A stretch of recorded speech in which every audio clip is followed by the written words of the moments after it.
بسم الله الرحمن الرحيم.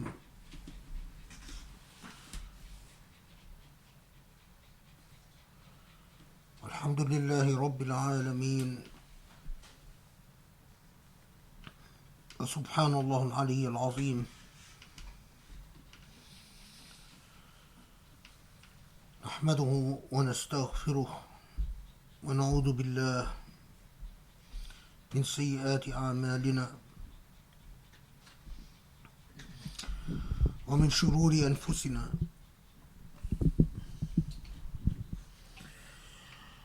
يا رب نسألك أن تقسم لنا من خشيتك ما يحول بيننا وبين معاصيك، ونسألك أن تقسم لنا من رحمتك ما يقربنا من طاعتك، ونسألك يا رب أن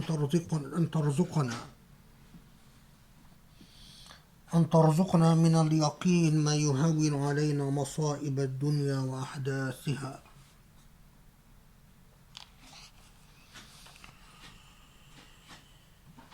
ونسألك يا رب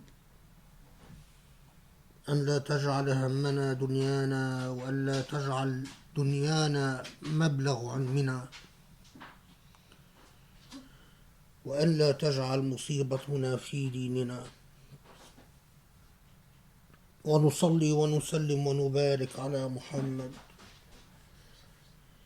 النبي الأمين المرسل رحمة للعالمين، وعلى آله وأصحابه وعلى من اتبعه بإحسان إلى يوم الدين.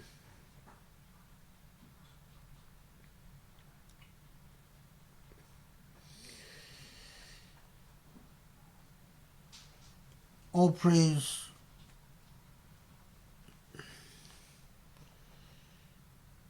praise to God,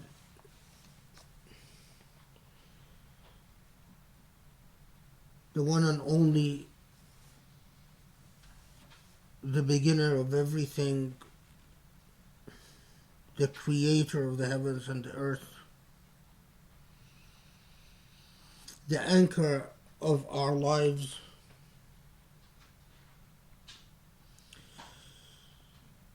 and we pray for peace and blessings upon all the prophets of God and the Prophet Muhammad alayhi salatu wassalam.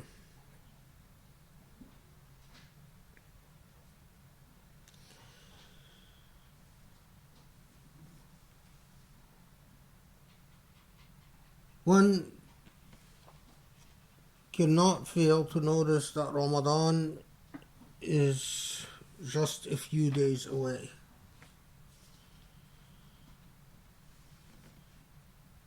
And it is indeed an unusual Ramadan. Already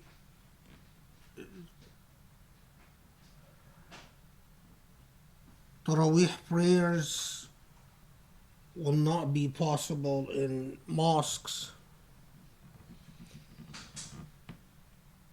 One of the main I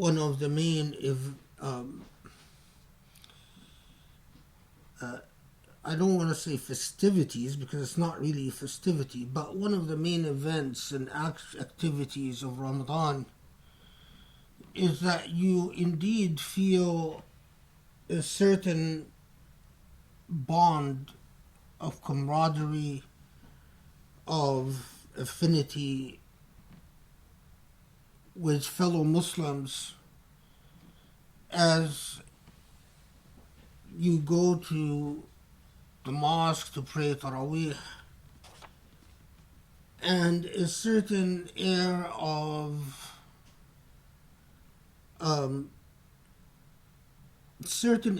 blessings and light that comes from the prayers and the breaking of fast in Ramadan. And we are all challenged and tried this Ramadan to do everything from home.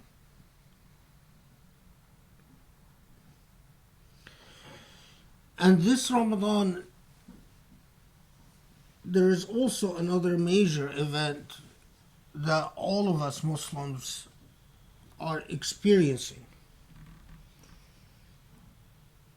And that is whether we are on umrah or Hajj this year or not, the fact of the matter is that the prayer, Ramadan, the Taraweeh prayer, and Hajj and umrah, well, Hajj hasn't been officially been cancelled yet, but it will likely, very likely, in my opinion, be cancelled, and umrah is not already possible. So Mecca and Medina are effectively under lockdown. And this, for a variety of reasons, is a momentous occurrence. It, it hasn't occurred in centuries. While we can't say it never occurred before, but it hasn't occurred in centuries that Taraweeh prayers and umrah and Hajj have been suspended. Even during the Napoleonic invasions, when Napoleon invaded the Muslim world and invaded Egypt and went up the coast to Palestine, attempting to reach Jerusalem,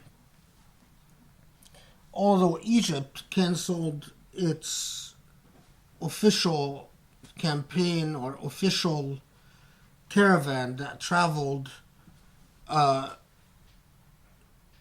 with the Hajj, with those who are doing Hajj to Mecca and Medina,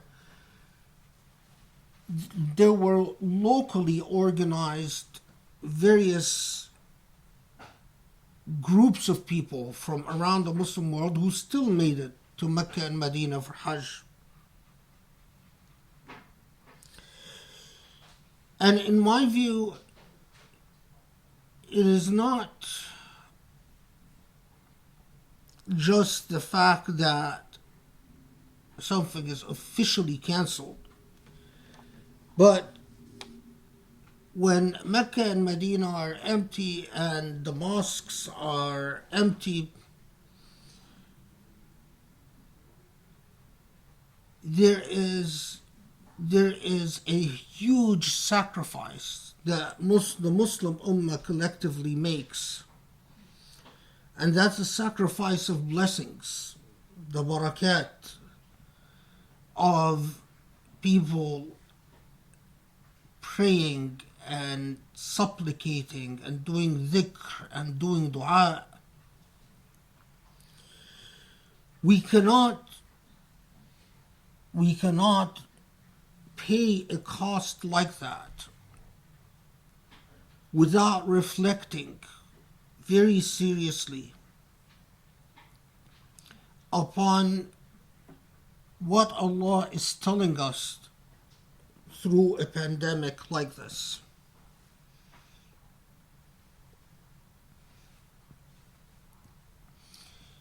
It is not just irresponsible, but it is a form of kufr. It is a form of truly not believing in Allah as a fully involved creator. It's either events just happen willy-nilly and God is not involved, and God is sort of a casual, uninterested observer. Some Muslims talk about things in that way. They talk about material events, the unfolding of things, never taking God's role in the equation. And when you do so, it is as if God is an uninterested creator, as if God basically just lets things occur aimlessly and pointlessly. While a wiser Muslim and I believe a more pious Muslim would understand that nothing occurs on the face of this earth or in the heavens without having a meticulous cause behind it, and the source of that cause is God. And when there is a pandemic like this that is going to affect all of our Ramadan and the entire nature of Ramadan, it is incumbent on us to think,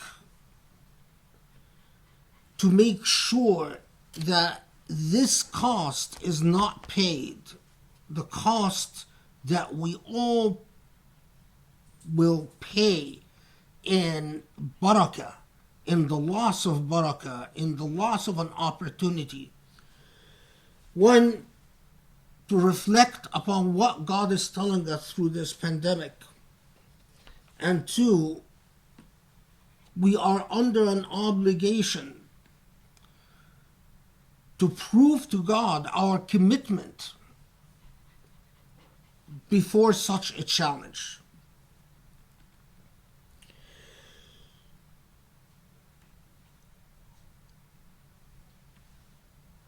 Notice that, and I've dealt with this in another khutbah, this pandemic has already provided a bitter commentary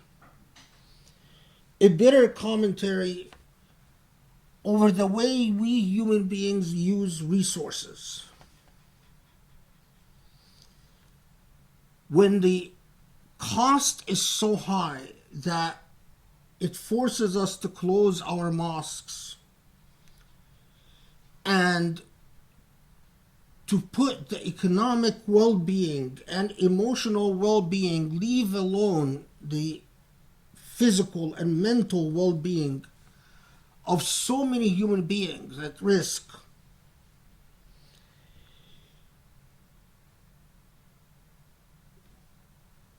We cannot fail to notice, and I've already addressed this in another khutbah, that the pandemic is clearly pointing a finger at the way that we use resources collectively as human beings. At a minimum, treatment from an illness like that is, if the Prophet ﷺ said that Allah has created a cure for every disease, there is no disease on the face of this earth without a cure created by Allah. And it is incumbent on our obligation, on our taklif, to do the research to find the cure for that disease. To find a world which spends an enormous amount of money on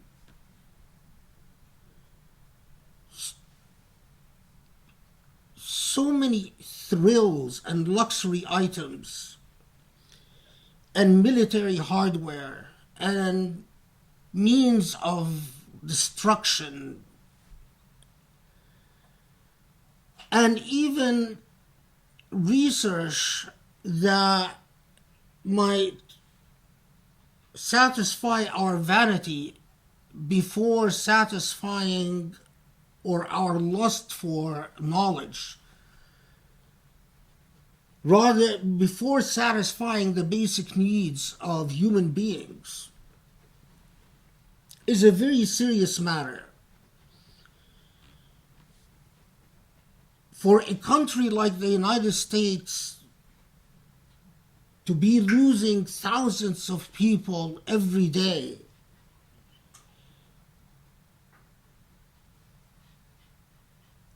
because medical equipment, basic medical equipment, is not available is a sin. and it should be understood as a sin.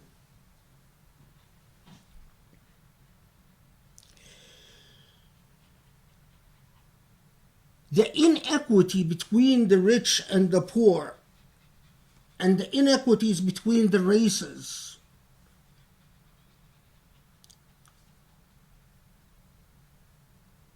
is overwhelming. And again, I'm still talking about a country like the United States. The fact that some of us can stay at home and it is perhaps an annoyance, an inconvenience, but for so many of us, when you say to your kids, stay at home, it is not simply a matter of hanging out on the net or on social media or on video games, because in the United States we have a lot of families that cannot even afford to pay the bill for a good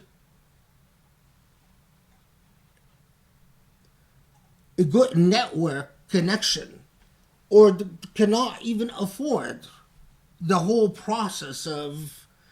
So in fact, the children put themselves into danger because they get bored and they manage to find a way to get out, to violate the stay at home. Or in even worse situations, the children have jobs that provide essential income for their families.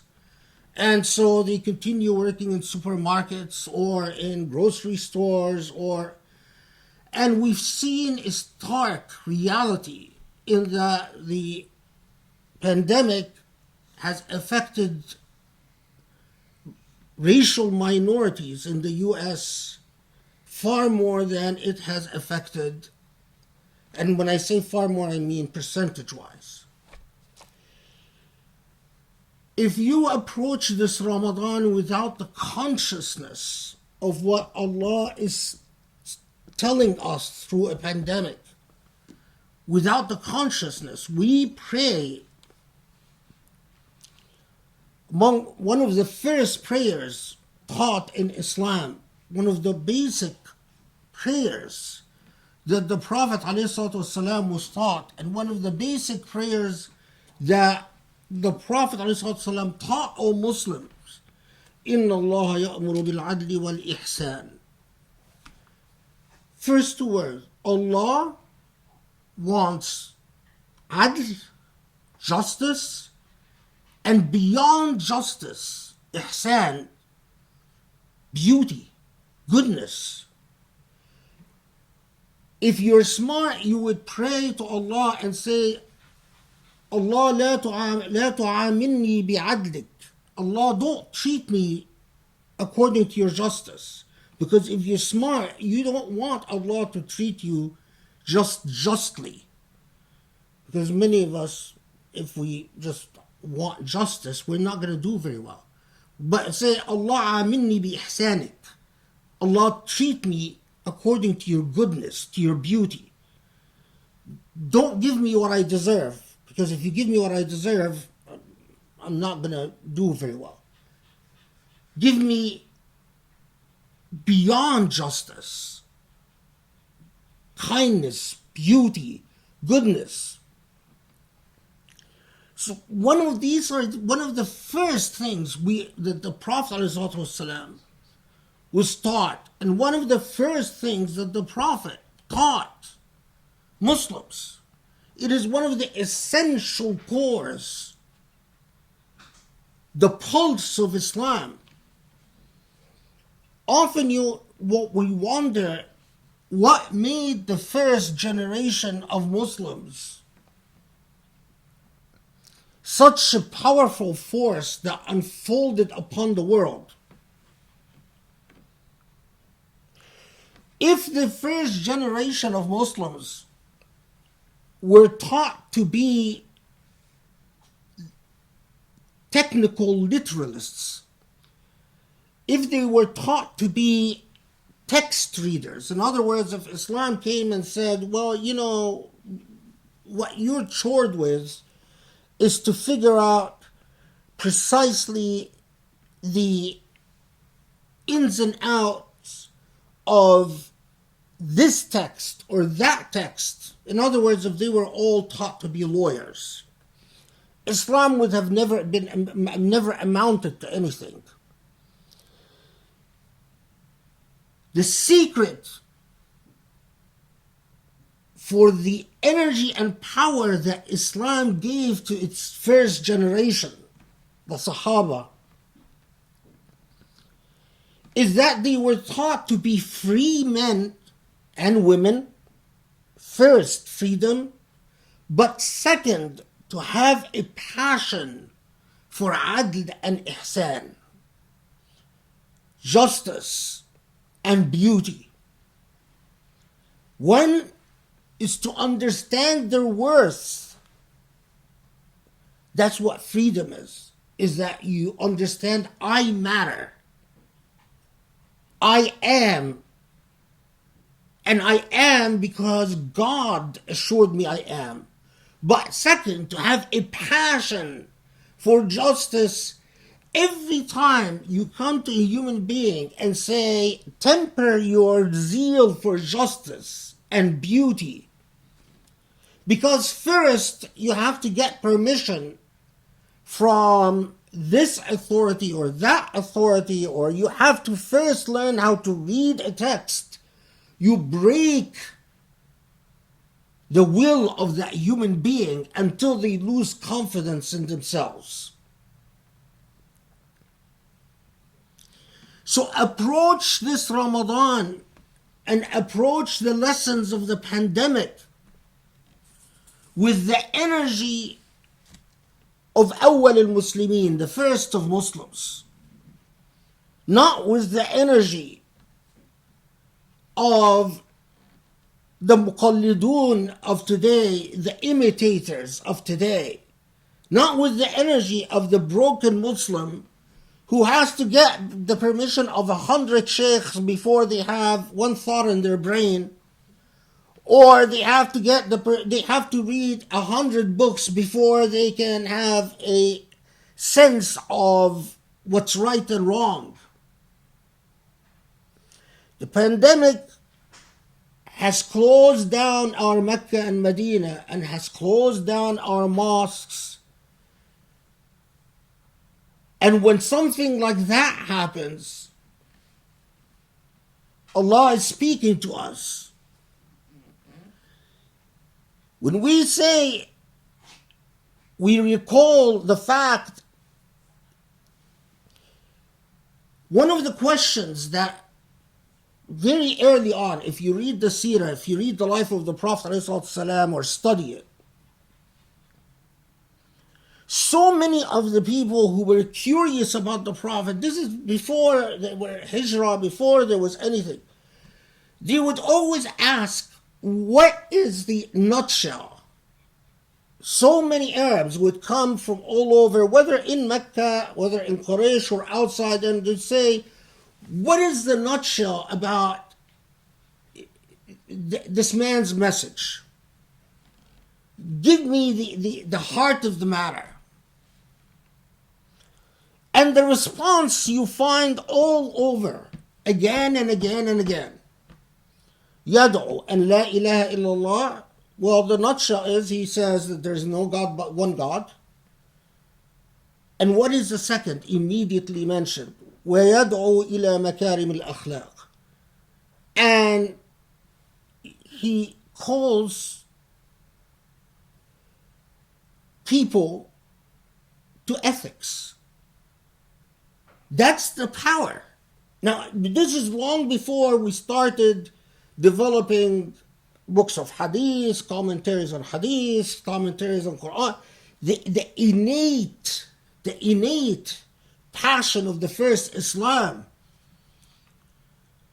that taught,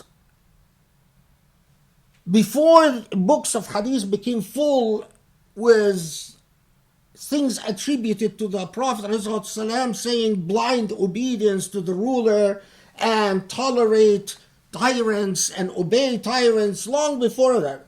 The nutshell was al-adl wal-ihsan, la ilaha illallah, al-adl wal-ihsan, and justice and goodness. And what is it that the Prophet ﷺ taught? The Prophet ﷺ taught that there's no God but God, and makarim al-akhlaq, good character or ethical character.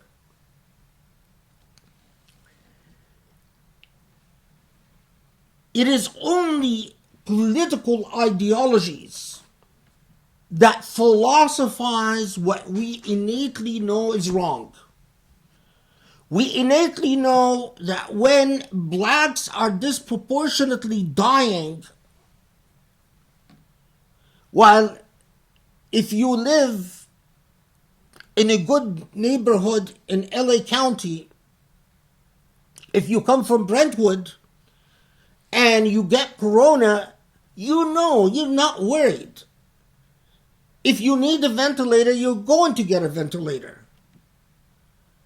But if you come from an area of Los Angeles that is predominantly black, you are worried.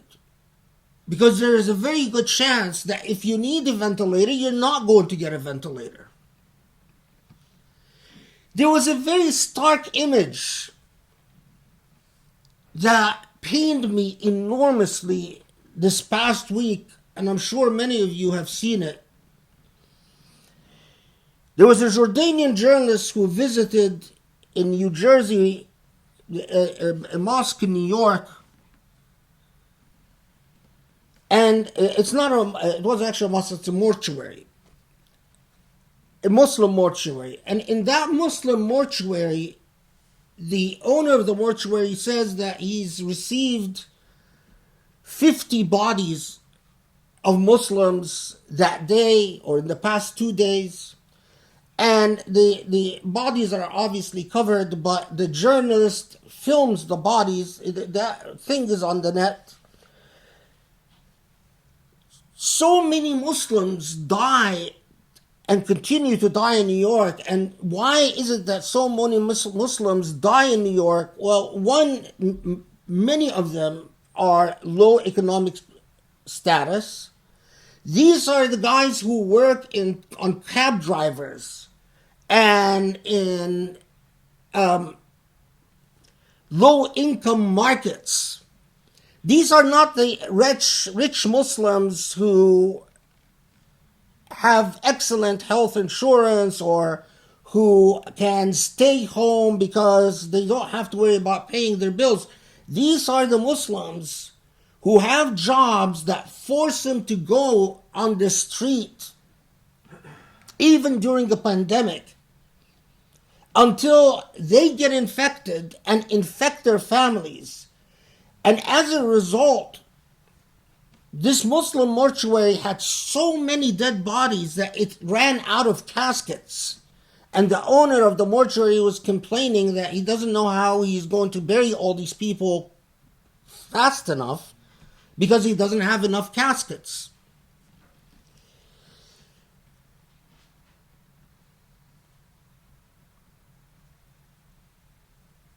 You're going to approach this Ramadan. You're going to remember that Mecca and Medina are closed. There are no people circulating around the Kaaba calling upon God to have mercy and blessings upon this earth. No supplications, no dua in Mecca and Medina.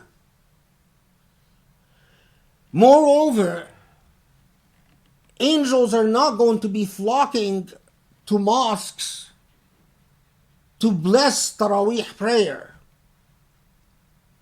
And at the same time, you have a stark reality. Rest assured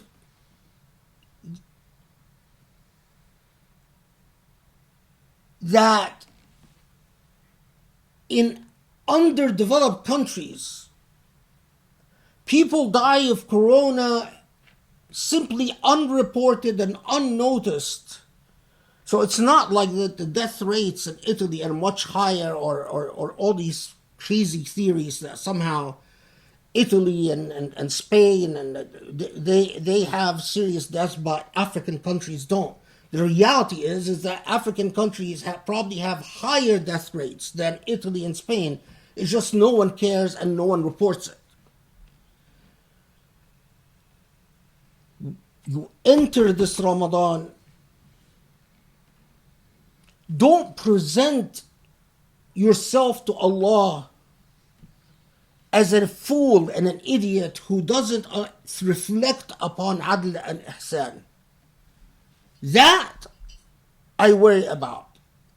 If you do your prayer and you don't even present yourself before Allah as someone who is concerned about adl and ihsan, before we even get to the point of what you do about it,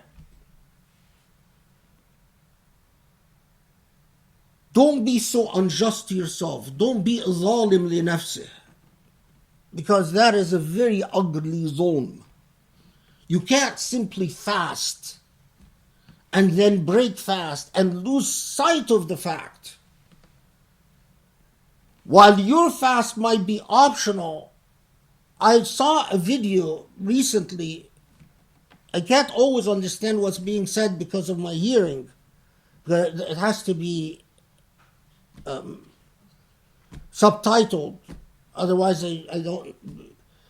But from what I understood from what was going on, it was a child was asking his parents that he was crying because he wanted peanut butter, called peanut butter. He wanted peanut butter on his sandwich, and the parent was saying that the parent obviously was out of work and money was running low, and the parent was saying, well, we can't buy peanut butter anymore. And it bothered me enormously, because there are so many children that even can't have some basic things, like just bread. You can't enter this Ramadan without a living conscience. وَسَأَلُ اللَّهِ يَسْتَجِبْ لَكُمْ. بسم الله الرحمن الرحيم الحمد لله رب العالمين سبحان الله العلي العظيم خالق السماوات والأرض والصلاة والسلام على محمد وعلى آله وأصحابه ومن تبعه بإحسان إلى يوم الدين.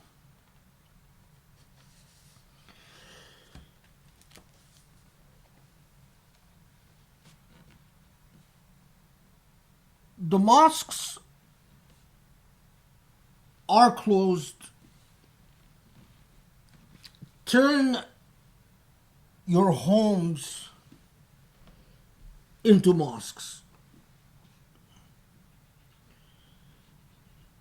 Make an effort to pray together as a family this Ramadan,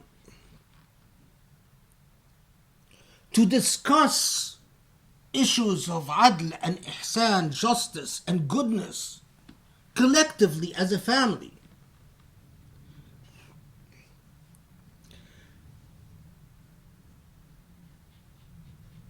Make an effort to remind each other of those who are in need, and to talk as a family about what you can do to help those who are in need. I assure you that some of you who are listening to me, and perhaps myself, by the end of this Ramadan, some of you who have jobs will lose the jobs. Some of you who have health will lose the health. Some of you who have life will have lost their lives. Remember that. Remember that if not for the support and blessing that comes from Allah in a flicker of a second, you could join the ranks of those that you pity. That's the reality. That's the truth. And a wise person,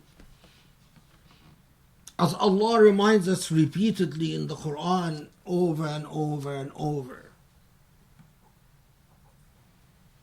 a wise person gets his place with Allah settled, meaning you fix your relationship with Allah before things get desperate.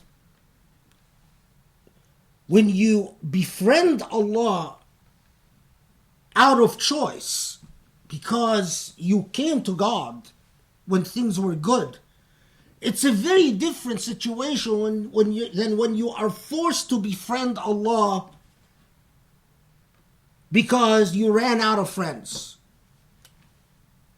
because you lost your job, because your child became sick, because your parents got sick, because you now need Allah, and you come and you try to pretend that Allah, we've always been friends. Allah is the most forgiving, yes, but there's a big difference between someone who had become a friend out of choice than when someone that tried to force a friendship out of necessity.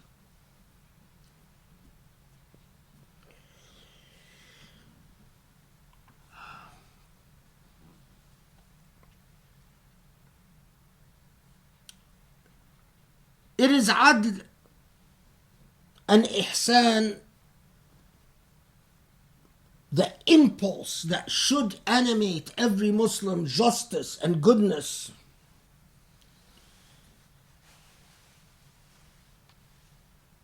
That was the reason for another thing that I want to comment on.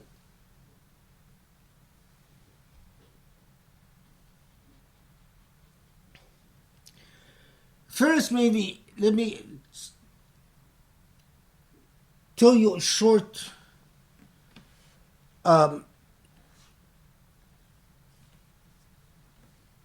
story from the life of the Prophet ﷺ.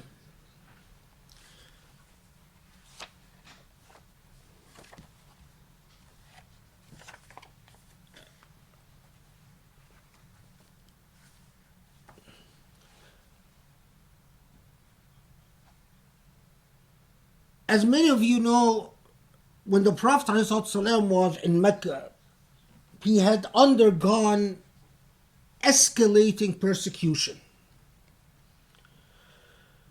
The persecution got to the point where there were tons of Muslims who were imprisoned and tortured. Some of them, the torture was so severe that it actually forced them to either pretend not to be Muslims anymore or to in fact give up on Islam and apostate altogether. Some, like Bilal, who was burned on the hot sand of the desert. Others were with hot pieces of iron that were heated up and laid on top of their heads. In other words, the torture was grisly, and the torture kept escalating, especially among the poorest Muslims and the Muslims without strong tribal affiliations. But even those like Abu Bakr as-Siddiq and the Prophet ﷺ himself, who came from Banu Hashim and Abdul Muttalib, strong families and strong clans with a strong tribe. The Prophet himself and Abu Bakr as-Siddiq were repeatedly assaulted and beaten. Eventually, there is an economic boycott that nearly starves all Muslims to death, few Muslims had actually starved to death, but the majority starved to the point of looking like starving human beings, but at least not to death. Anyway, in the midst of these stories of escalation of persecution against Muslims, it had become quite common to read about the Prophet ﷺ leaving his home and going to where the Kaaba, where the elders of Quraysh sat, and would often go there trying to teach Islam to either residents of Mecca or to those who have come out from outside of Mecca to trade. But what would often happen is that the Meccans would see the Prophet trying to invite people to Islam and would assault him or make fun of him, calling him insane, start singing or whistling or clapping around him so that he can't talk to people. There was one man, I forgot his name, who used to make obnoxious snorting sounds around the Prophet to make fun of him and cover it over him, so that the Prophet, as he's trying to recite the Quran to people, they can't hear him because of all the snorting sounds and so on. Okay, so in one of these days, the Prophet ﷺ comes out. We once again have Meccans jeering and sneering and mocking and so on. And he keeps trying, and then he eventually stops. I don't want to say gives up, but he takes a break. He goes and he walks away from them and sits down. I've often wondered if the strength of a human being, when you know that every day you leave your home, every day, people are going to mock you and laugh at you and throw stones at you.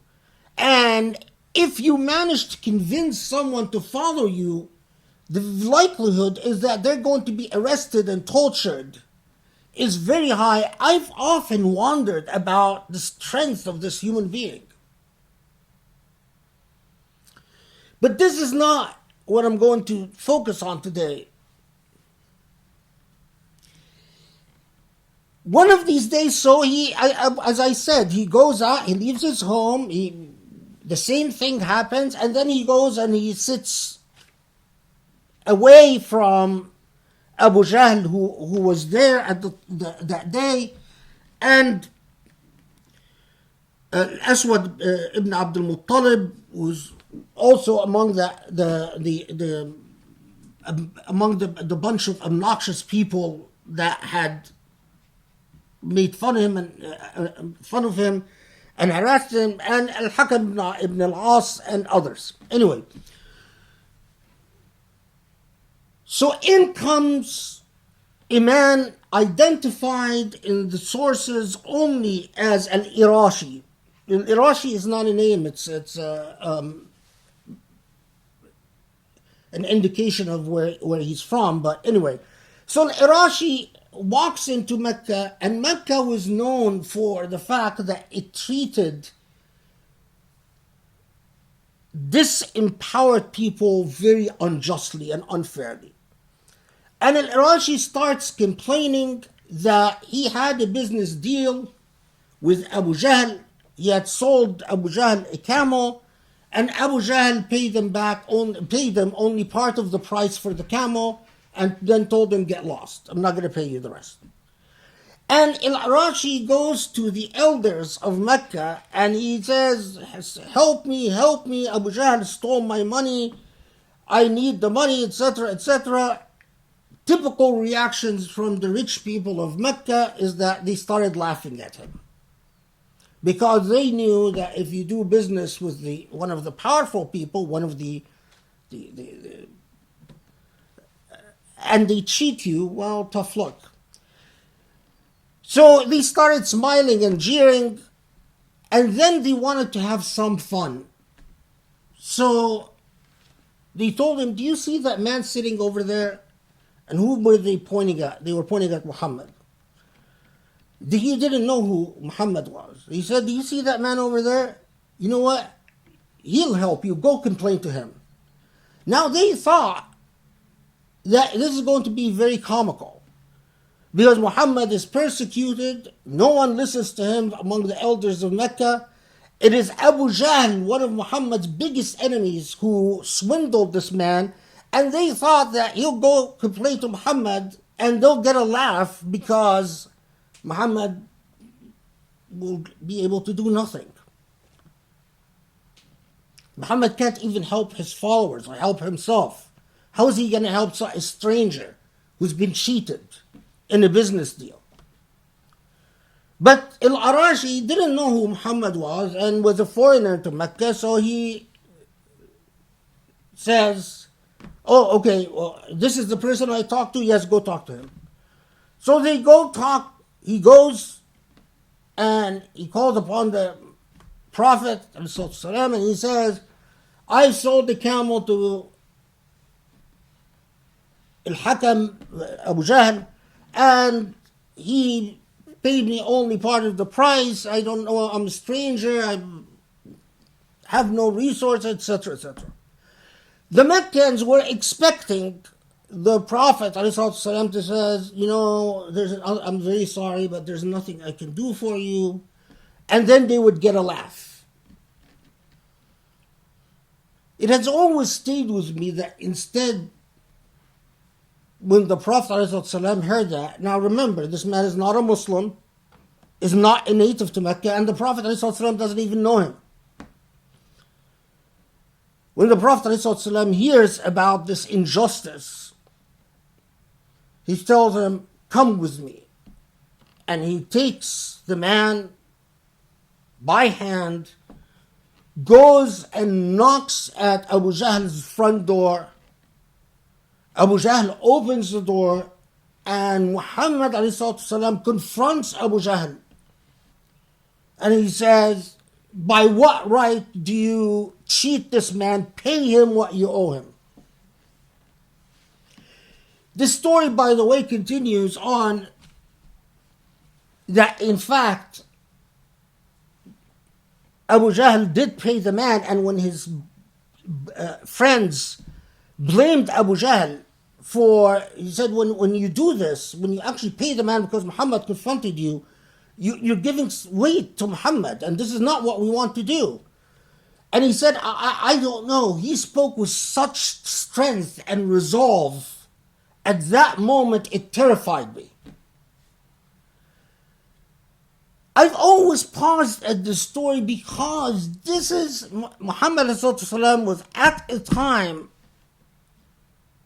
where he had every reason to tell this man, Al-Irashi, listen, guy, my friend, there's so much injustice in Mecca everywhere.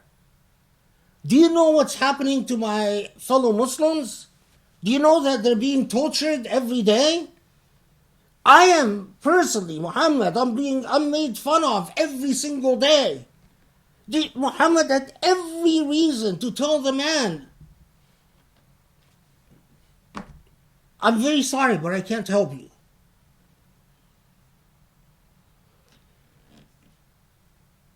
Instead, again, a man he didn't know the principle of who is a Muslim. What is a Muslim? What is a Muslim about? The purity of the story is in its intuitive sense. Before law, before theology, before institutions, before it's one of the earliest narratives that we have about the earliest pristine reactions of the Prophet ﷺ. If you truly study the seerah, the life of the Prophet ﷺ, you find that in fact, if you want to get to the core, among the first things that Allah taught the Prophet ﷺ, إِنَّ اللَّهَ يَأْمُرُ بِالْعَدْلِ وَالْإِحْسَانِ وَإِيتَاءِ ذِي الْقُرْبَى. But the first two items, justice and ihsan and goodness, beauty,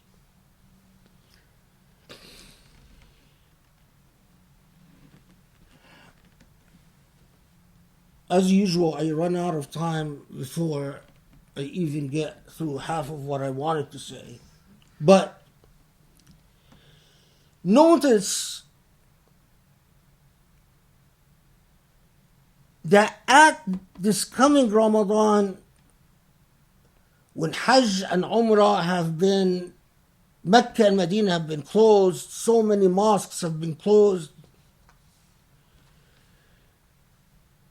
Some of you might have seen the video I posted about the murder of Abdul Rahim al-Huwaiti.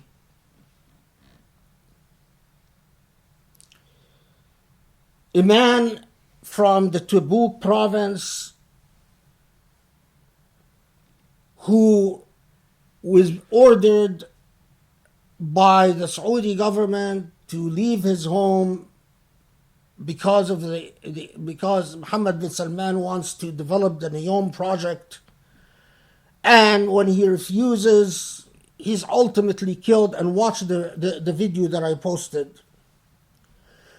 But one of the things that struck me about this entire event, one, I want to say,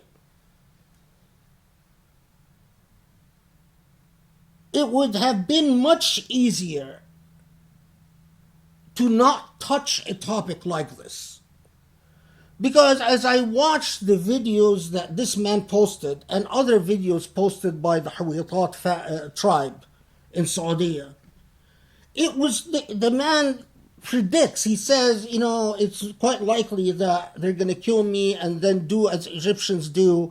After they kill me, they put a gun next to my body and claim that I resisted arrest and that they had to kill me because of that. So the man predicts what's going to happen to him. And as I listened to the various videos that this man posted, when I heard him say two things. When I heard him say that Saudi Arabia has been plagued by rulers who are like kids, like children, directed at Mohammed bin Salman, I knew that this man was as good as dead. And when I heard him say that, they might kill me and put a gun next to my body, I thought to myself, well, that's what the Egyptians do all the time. And that's what despots have done. They kill people, and then after the fact, they say, well, they cause their own death somehow. And it would have been much easier for me because I knew that the Saudi government was going to say, ultimately, he's a terrorist. It's much easier for me to keep silent. Remember this, for all those out there. No scholar cherishes the opportunity to pick a fight with an unjust government. If you don't know it, well, it's time that you know it. That there is a very high price that all academics pay when they decide to clash with an unjust government. Whether that government is in the United States, whether it's in China, whether it's in Russia, whether it's in Syria, in Egypt, in Saudi, in the Emirates, wherever it may be, there is a price to be paid. The best academics, the academics, I'm saying the academics who pay the least cost are the ones that speak theory and abstractions but clash with no one.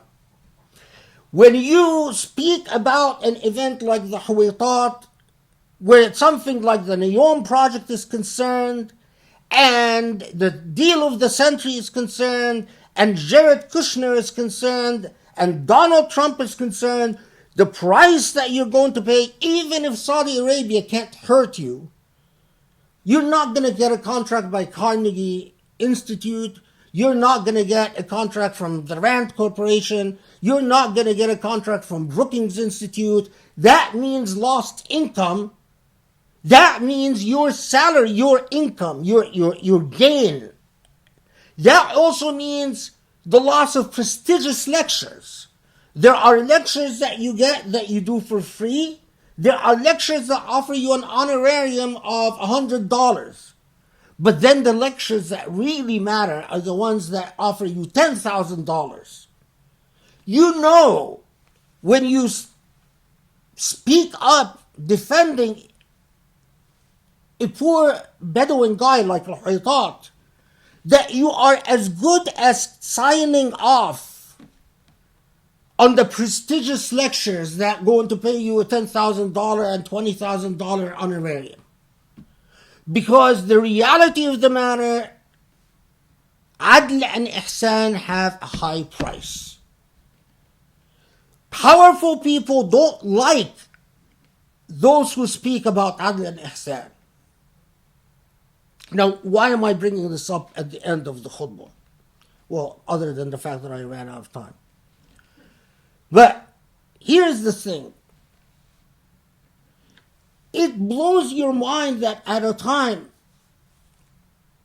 that when this pandemic has forced us to close down Mecca and Medina, any government that knows the responsibility of taking care of the holy sites and would be preoccupied with fighting the pandemic and with trying to figure out a way to, as soon as possible, safely reopen the holy sites. But it is obvious that the Saudi government, the custodian of the two holy sites, while it has Mecca and Medina as closed, is using the environment for the pandemic to quietly empty out the Tabuk province for the Neom project. And there is something that is viscerally offensive in this.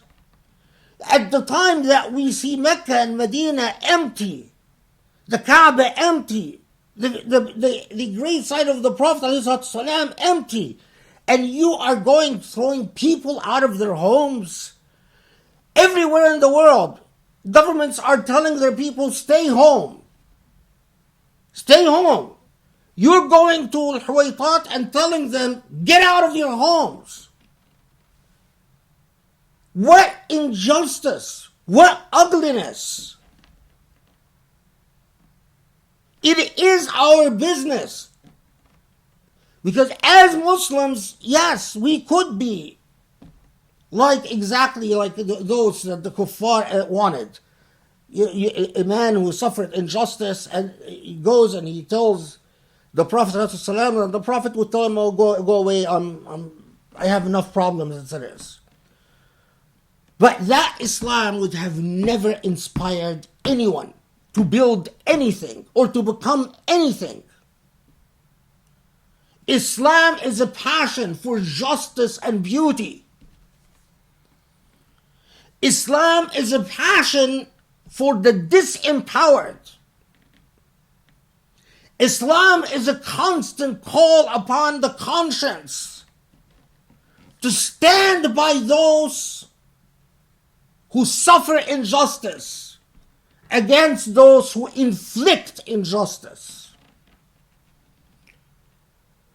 This is why, as little as it is to record a little statement to say How dare you, when the entire world is suffering a pandemic, when the Mecca and Medina are closed, and then you're sending your security forces to kick people out of their homes, leave alone the fact that it violates international law, the forced migration, and leave alone that the man in his recording says, we've tried to resort to courts, and courts basically are under political orders not to even attempt to listen to us. Either we have to accept the conditions given to us by the Saudi government and leave our homes, or we go to prison or die. An ugliness that cannot come. And let me tell you that I believe that the Saudi government, even more than any other government in the world, as long as they've accepted the responsibility of being the caretakers of the Mecca and Medina, and as long as they claim that right exclusively, they don't allow anyone, no other country, to take a role, insist that it is the sovereign domain of the Saudi government. The Saudi government is under an obligation to uphold the standards of Islam more than any other government in the world. And when I see them do what they did with a man from the Huwaitat family, Abdurrahim al-Huwaitan, when I see the way that they execute people in prison, the simple death rates, when I see the way that they imprison Muslim scholars like Sulaiman al-Oda and others, when I see the way that they persecute the Shia, yes, the Shia, because I don't believe in the persecution of any sect, when I see the way that they spend money on yachts and paintings by Da Vinci, money that could have literally saved millions of human beings, when I see the way that they spend money to support dictators in Yemen and Libya and Egypt, I tell myself, Antum Allah, this government is not worthy of Mecca and Medina. They should not have the right to be the custodians of the two holy sites. Allahumma ashhad. Allahumma afu anna. Allahumma aghfir lana. Allahumma arhamna ya Rabbal alameen. Allahumma ansur al-Islam wa hadi al-Muslimeen ya Ali ya Azim. Allah forgive our sins. Allah help guide us to the truth and the light. Help us discharge our duties during this coming Ramadan. Help protect us and our families. And help us to become better Muslims. Ya Ali ya Azim. إن الله يأمر بالعدل والإحسان وإيتاء ذي القربى وينهى عن الفحشاء والمنكر والبغي يعظكم لعلكم تذكرون. ناقم الصلاة.